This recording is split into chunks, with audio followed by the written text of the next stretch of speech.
Dear students, मैं doctor Zafar Mir आज आपको कोर्स कोड 827 में administrative structure of secondary education Pakistan के मुतालिक इंफॉर्मेशन दूंगा और इसमें मैं डिटेल के साथ बताऊंगा कि पाकिस्तान में जो एजुकेशन सेकेंडरी एजुकेशन है उसका एडमिनिस्ट्रेटिव स्ट्रक्चर जो है वो क्या है, 18th अमेंडमेंट से पहले क्या था, 18th अमेंडमेंट के बाद क्या है, और जो मुख्तलिफ हमारे इदारे हैं एजुकेशन के एडमिनिस्ट्रेशन लेवल के वो क्या क्या काम करते हैं।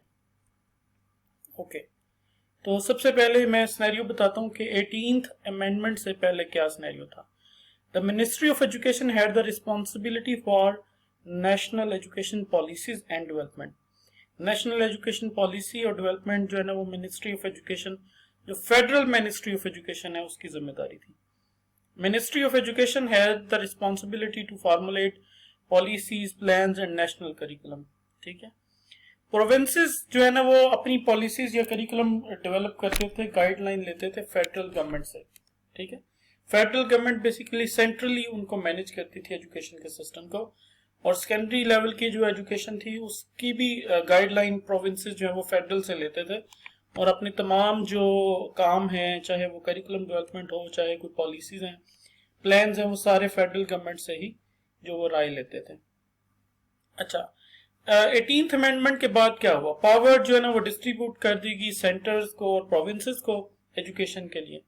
डिसीजन मेकिंग अथॉरिटी जो है ना वो शिफ्ट कर देगी प्रोविंसेस को, और प्रोविंसेस अपने तौर पे आजादाना तौर पे प्लान, करिकुलम प्लानिंग वो आजादाना तौर पे करने लग पड़े। करिकुलम स्टैंडर्ड्स उन्होंने सेट किए, सेंटर्स ऑफ एक्सीलेंस बनाए गए और इस्लामिक एजुकेशन के भी सेंटर्स बनाए गए। फिर इसी तरह एक मिनिस्ट्री बनाएगी professional and training, technical training की 2011 में, वो भी 18th अमेंडमेंट के बाद बनाएगी। और इसी तरह जो एजुकेशन डिपार्टमेंट है वो ट्रांसफर कर दिए गए फेडरल टू प्रोविंस लेवल। अच्छा, मिनिस्ट्री ऑफ एजुकेशन से क्या मुराद है? मिनिस्ट्री ऑफ एजुकेशन जो है वो बेसिकली फेडरल लेवल पे भी एक मिनिस्ट्री ऑफ एजुकेशन है और आपकी प्रोविंस लेवल में भी एक मिनिस्ट्री ऑफ एजुकेशन है, क्योंकि मिनिस्टर आपके फेडरल लेवल पे भी हैं और प्रोविंशियल लेवल पे भी हैं। सेंट्रल ऑर्गेनाइजेशन है मिनिस्ट्री ऑफ एजुकेशन जो कि फॉर्मुलेट करती है एजुकेशनल पॉलिसीज। अब जो फेडरल मिनिस्ट्री ऑफ एजुकेशन है वो ज़ाहिर नेशनल एजुकेशन पॉलिसी बनाती है, और ये बेसिकली एक ना कोऑर्डिनेशन का काम करती है मिनिस्ट्री, पॉलिसीज, एजुकेशनल पॉलिसीज और फंक्शंस को फेडरल और प्रोविंशियल लेवल पे। Headed by Minister of Education who is a member of the cabinet, federal और प्रोविंशियल। अगर मिनिस्ट्री ऑफ एजुकेशन फेडरल की बात करेंगे तो उसका फेडरल मिनिस्टर होगा जो कैबिनेट में भी बैठता है, और इसी तरह जो एजुकेशन मिनिस्टर है प्रोविंशियल लेवल का, वो प्रोविंशियल असेंबली में बैठता है। Education minister represents education in parliament and submits cases to the prime minister और chief minister for approval on important matters. He keeps update Prime Minister or Chief Minister on development in education. Presently शफकत महमूद जो हैं वो हमारे federal minister of education है, और इसी तरह राजा यासर हमायूं सरफराज जो हैं वो हमारे हायर एजुकेशन के, पंजाब हायर एजुकेशन के फेडरल मिनिस्टर हैं, और इसी तरह मुराद रास जो हैं वो पंजाब स्कूल एजुकेशन के जो है ना वो मिनिस्टर ऑफ एजुकेशन है। तो बेसिकली पंजाब के अंदर जो है ना वो मिनिस्टर ऑफ हायर एजुकेशन भी है और मिनिस्टर ऑफ स्कूल विंग भी है। स्कूल साइड, स्कूल का भी मिनिस्टर है और हायर एजुकेशन का अलग मिनिस्टर है। हायर एजुकेशन का जो मिनिस्टर है वो कॉलेजेस को भी डील करता है और वो यूनिवर्सिटीज के लिए भी पॉलिसीज और जो है मैनेजमेंट करते हैं। अच्छा, एजुकेशन सेक्रेटेरिएट क्या होता है? Education secretariat is the chief executive of education secretariat. जो सेक्रेटरी होता है एजुकेशन का वो चीफ एग्जीक्यूटिव होता है पूरे एजुकेशन के सेक्रेटेरिएट का। He is responsible for administration of his office and for implementation of government policies, decisions and plans. ठीक है, ज्वाइंट सेक्रेटरीज एंड जो ज्वाइंट एजुकेशनल एडवाइजर जो है और असिस्टेंट सेक्रेटरी एजुकेशन जो है वो उसको असिस्ट करते हैं। ठीक है, यानी जो दूसरे लफ्जों में एजुकेशन का सेक्रेटरी है वो एजुकेशनल सेक्रेटेरिएट को रन करता है, और उसके साथ हेल्प कौन कर रहा है? Joint secretaries, joint educational advisers और असिस्टेंट सेक्रेटरीज एजुकेशन। ठीक है, There are certain wings in educational secretariat performing different functions in educational secretariat. मुख्तलिफ विंग्स हैं, उन पे हम बात करते हैं.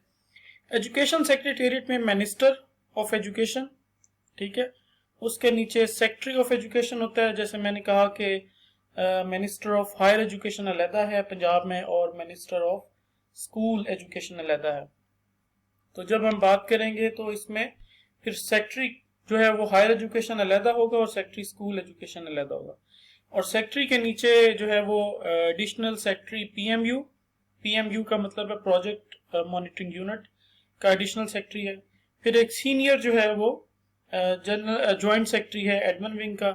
फिर इसी तरह एक जो है वो जॉइंट एजुकेशनल एडवाइज़र है पॉलिसी एंड प्लानिंग का विंग का. और इसी तरह joint educational adviser curriculum wing का है. जॉइंट एजुकेशनल एडवाइज़र जो है प्रोजेक्ट विंग का है. और इसी तरह joint educational adviser training wing का है. और डायरेक्टर मॉनिटरिंग सेल है. ठीक है, तो इसके 115 ऑफिसेज हैं और तकरीबन 336 जो है ना इनका स्टाफ है. अच्छा, फिर एक ऑफिस है डायरेक्टरेट ऑफ पब्लिक इंस्ट्रक्शन. ये स्कूल का भी है और कॉलेजेस का भी है. ठीक है. In 1993, on the recommendation of international donor agencies, Directorate of Public Instruction schools were further divided into 3 wings. ठीक है, डीपीआई को 3 हिस्सों में तकसीम किया गया. Secondary education, DPI elementary education, directorate of staff development training wing. Now इसको कायद के नाम से जाना जाता है QAED. ठीक है. Divisional Directorate abolished in 2001 and school education developed to district government level. 2001 में जब इनको जो डिविजनल डायरेक्टरेट थे इनको अबॉलिश कर दिया गया था और डिस्ट्रिक्ट स्कूल एजुकेशन जो है ना वो डिस्ट्रिक्ट गवर्नमेंट की जिम्मेदारी जो है ना वो कर दी गई थी डेवोल्यूशन प्लान की वजह से. अच्छा, फिर इसी तरह डायरेक्टरेट जो कॉलेजेस है या डीपीआई डायरेक्टरेट पब्लिक इंस्ट्रक्शन जैसे पंजाब का लाहौर में है, उसमें क्या है, उसमें बेसिकली एक सेक्रेटरी होता है और उसको असिस्ट करने के लिए डायरेक्टर्स हैं. प्लानिंग का डायरेक्टर है, एकेडमिक का, एडमिनिस्ट्रेशन का, मेल और फीमेल का अलहदा जो है ना एडमिनिस्ट्रेशन का डायरेक्टर होता है. अच्छा, अब ये क्या करता है directorate of public instruction? Implementation of government policies, orders and directions, provision of funds, इसी तरह assistance in policy formulation of academic, financial and administratives. इसी तरह ये रजिस्ट्रेशन ऑफ प्राइवेट कॉलेजेस भी करते हैं, सेटलमेंट ऑफ ऑडिट पैराज भी करते हैं और technical and administrative inspection of colleges भी इनकी जिम्मेदारी है. सैंक्शन ऑफ लीव्स भी इनकी जिम्मेदारी है. अच्छा, ये ऑर्गेनोग्राम है कोई डीपीआई का सेकेंडरी एजुकेशन का. DPI secondary education in Punjab, इसमें एक है एडिशनल डायरेक्टर पब्लिक इंस्ट्रक्शन जो है ना वो इसके अंदर 2 असिस्टेंट डायरेक्टर हैं, एक लिटिगेशन का है और एक जर्नल का है. फिर उनके नीचे सपोर्टिंग स्टाफ है और सुपरिटेंडेंट्स हैं. इसी तरह डायरेक्टर एडमिन मेल, इसके नीचे भी डायरेक्टर एडमिन मेल के नीचे 4 जो हैं वो असिस्टेंट डायरेक्टर हैं. ठीक है, असिस्टेंट डायरेक्टर एडमिन 1 और असिस्टेंट डायरेक्टर कमेटी 1, 2, 3. ठीक है, और इनके नीचे इसी तरह फिर इनका स्टाफ है. अच्छा, फिर डायरेक्टर एडमिन W यानी वुमेन के लिए, इसका भी असिस्टेंट डायरेक्टर है एक और सुपरिटेंडेंट है एक और फिर सपोर्टिंग स्टाफ है. इसी तरह एक डायरेक्टर है P&B, ठीक है, प्लानिंग एंड बजटिंग का. उसके नीचे प्लानिंग का अलग एक असिस्टेंट डायरेक्टर है और अकाउंट्स का अलग एक असिस्टेंट डायरेक्टर है और इनके नीचे एक सुपरिटेंडेंट है और फिर सपोर्टिंग स्टाफ है. तो ये डीपीआई का ऑर्गेनोग्राम है सेकेंडरी एजुकेशन के लिए. अच्छा, boards of intermediate and secondary education. अब बोर्ड्स क्या करते हैं, हर जो है ना वो मुख्तलिफ कैपिटल सिटीज़ जो हैं जो उनमें बोर्ड्स हैं, जैसे लाहौर बोर्ड है, सरगोदा बोर्ड है, मुल्तान बोर्ड है, इसी तरह के मुख्तलिफ बोर्ड्स हैं जो सेकेंडरी एजुकेशन के इम्तहानात जो है वो कंडक्ट करते हैं. ठीक है, तो इनका काम क्या है, to organise, regulate and control intermediate and secondary education. 9th 10th और फर्स्ट ईयर सेकेंड ईयर को ये मैनेज करते हैं. Hold and conduct examinations of 9th 10th 11th 12th grades, lay down conditions for recognition of institutions, award scholarship, medals and prizes. Board committees perform assigned functions such as academic matters, course selections, affiliate institutions, paper settings, ये मुख्तलिफ तरह की चीज़ें, rechecking of results, conduct of exam, ये इनकी duty है। अच्छा, फिर स्ट्रक्चर ऑफ बोर्ड क्या होता है? चेयरमैन होता है, चेयरमैन के नीचे सेक्रेटरी है, कंट्रोलर है, और इसी तरह असिस्टेंट कंट्रोलर है, सुपरिटेंडेंट्स हैं, और इसी तरह डिप्टी डायरेक्टर्स हैं। ये एक चार्ट है जो मुख्तलिफ बोर्ड्स के अंदर स्ट्रक्चर को शो करता है।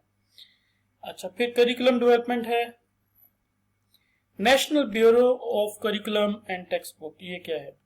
इसमें जो है वो बेसिकली फेडरल लेवल पे national bureau of curriculum and text book develop किया गया था, ठीक है, और प्रोविंस में ब्यूरोज बनाए गए थे, ब्यूरोज ऑफ करिकुलम डेवलपमेंट, ठीक है।